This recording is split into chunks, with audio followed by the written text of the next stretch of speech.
protests that the American Israel Public Affairs Committee, or AIPAC, has seen since the powerful group began lobbying for Israel more than 60 years ago. And the protesters are fellow Jews. The ongoing Israeli occupation of the West Bank is fast becoming a fault line in American politics. And these campaigners want AIPAC to know it doesn't speak for them. 25-year-old Yona is among them. We're trying to show our community that there is another way and that we don't need to be supporting Israel unconditionally.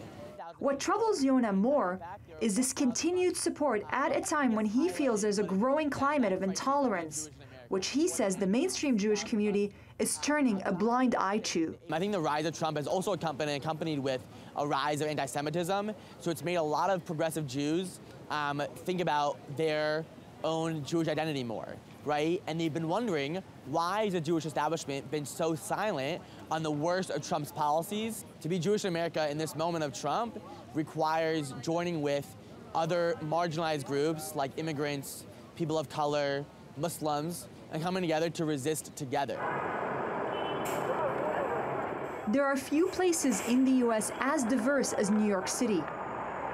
And the different communities here are trying to find their footing in an era of Trump. We're in Staten Island. It's about an hour's drive from Manhattan. We're going to meet members of the Jewish community with a profoundly different take on the same issues.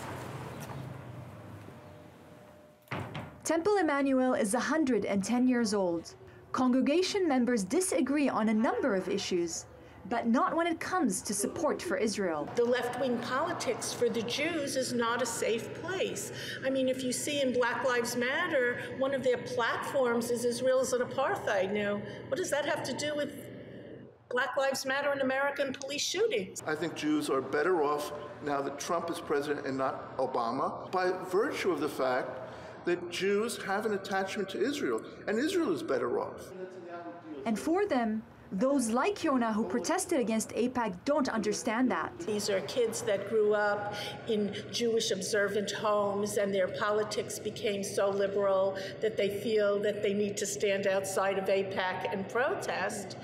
Some of that ideology is connected to the left-wing politics. I'm a little bit more afraid of what I'm seeing, the political muscle that this voice is developing. Yona's group says they've doubled their membership since Trump was inaugurated. A proof, they say, that they're on the right path and their message is filtering through. We will build this world with love. Zeina Awad, TRT World, New York.